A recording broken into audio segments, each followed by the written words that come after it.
안녕하십니까. 진세골 사랑의 집 이사장 주수일입니다. 사람들은 누구나 다 복 받기를 원합니다. 그런데 복을 받는 데에는 아주 중요한 것이 하나 있습니다. 그것은 바로 복 받을 그릇을 준비하는 것입니다. 그릇이 없으면 복을 받을 수가 없고 더럽거나 새도 또 복을 담을 수가 없습니다. 그래서 오늘 여기서는 복 받는 그릇이 무엇이고 그 그릇은 어떻게 준비해야 하는가 하는 것에 대해서 한번 생각을 해보겠습니다. 성경 가운데서 세상적인 축복은 물론이고 영적인 축복까지 다 받은 사람이 하나 있는데 그 사람은 바로 솔로몬입니다. 그런데 역대하 1장을 보면 솔로몬이 어떻게 해서 복을 받았는가 하는 것에 대해서 아주 자세하게 기록이 되어 있습니다. 솔로몬은 어린 나이에 갑자기 왕이 됐습니다. 그래서 1000번제를 드렸습니다. 그랬더니 하나님께서 나타나셔서 솔로몬에게 내가 내게 이렇게 열심히 번제를 드리니 무엇을 원하느냐 하고 물었습니다. 그랬더니 솔로몬은 제가 이 백성들을 잘 다스려야 할 텐데 그렇게 하려면 지혜가 있어야 합니다. 그러니까 이 지혜를 주십시오 라고 대답을 했습니다. 그랬더니 하나님께서는 너 참 신통하구나.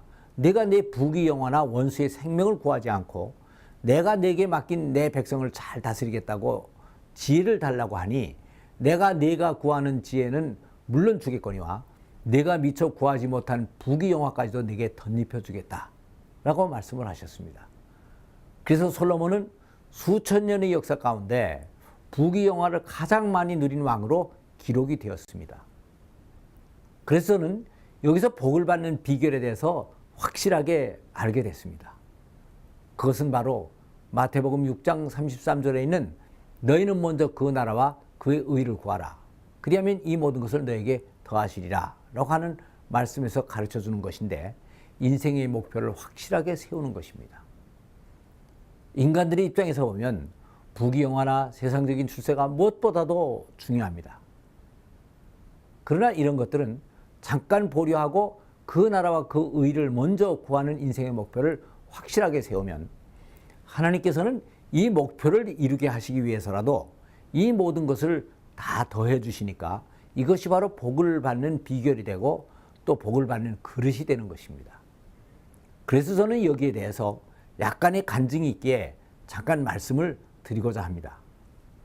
그런데 이를 간증을 하려다 보니까 본의 아니게 제 자랑이 약간 나오게 됩니다.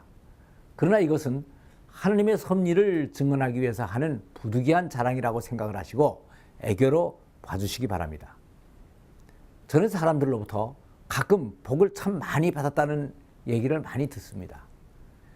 아닌 게 아니라 저희 부부는 60이 넘도록 아무런 병이 없이 건강하게 잘 살고 있고 사업을 잘해서 남은 여생 걱정 없이 먹고 살 만한 돈도 벌어놨고 일남이녀의 자식들도 결혼을 잘하고 잘 살고 있습니다.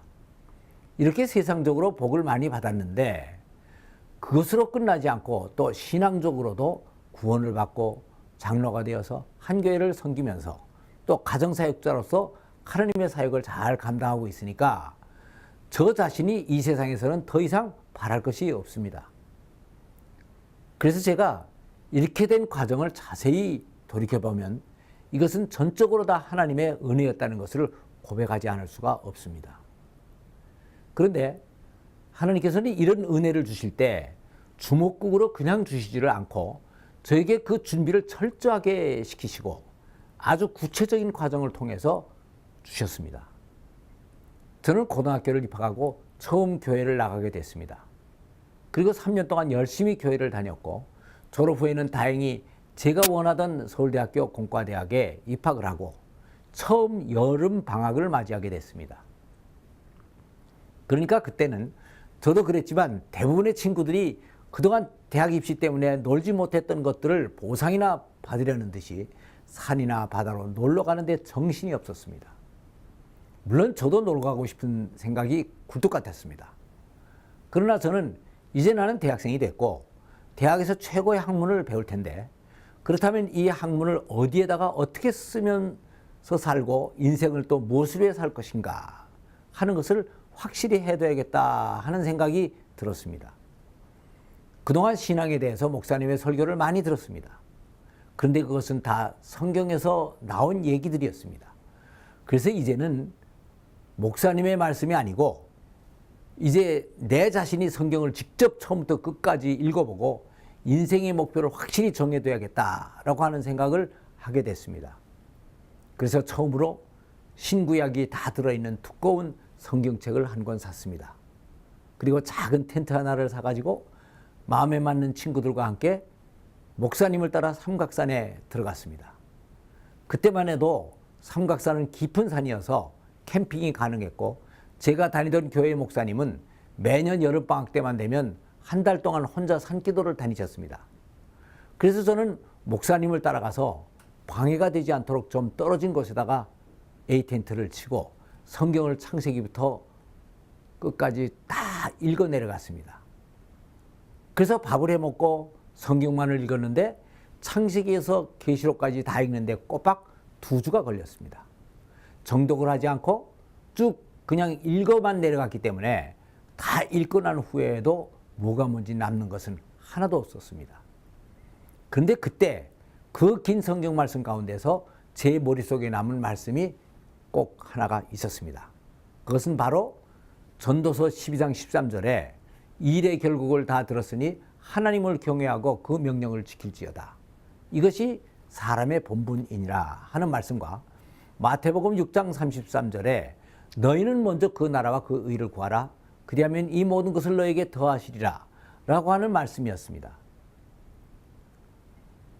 그래서 그때 제가 깨달은 것은 인생의 최종 목표는 결국 하나님을 경외하는 것이고 이것을 위하여 삶의 우선순위를 확실히 하지 않으면 안 된다는 것이었습니다.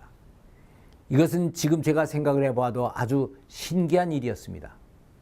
성경에 대해서 아무것도 모르던 대학교 1학년 학생이 어떻게 그렇게 긴 성경을 한 번 읽고 그런 핵심적인 말씀을 찾아냈을까 하는 것입니다. 그래서 저는 이것을 분명히 그때 하나님께서 제게 특별히 주신 계시였다는 생각이 들어갑니다. 그래서 그 뒤에 교회와 CCC에서 그렇게 많은 성경 공부를 했지만 모두가 다 이 두 가지 말씀 위에 세워진 것들입니다. 그리고 그 후 수십 년을 살아오면서 많은 인생의 시련과 역경을 겪어왔는데 이 말씀이 힘들 때는 기도하게 하고 기쁠 때는 찬양하게 하고 항상 내 발의 등불이 되어서 내 삶을 이끌어 주었습니다. 그래서 이것은 바로 제가 복을 받는 그릇이 되었던 것입니다. 준비가 안 된 상태에서 복을 받으면 그것은 복이 아니라 오히려 재앙이 될 수가 있습니다. 복을 받는 것은 운이 좋고 팔자가 좋아서 받는 것이 아닙니다. 종교적인 열심으로 또 하나님을 감동시켜서 받는 것도 아닙니다. 우리 인생의 목표를 확실하게 정해서 복받을 그릇을 확실하게 준비하는 것이 바로 복받는 최선의 길이 되는 것입니다. 감사합니다.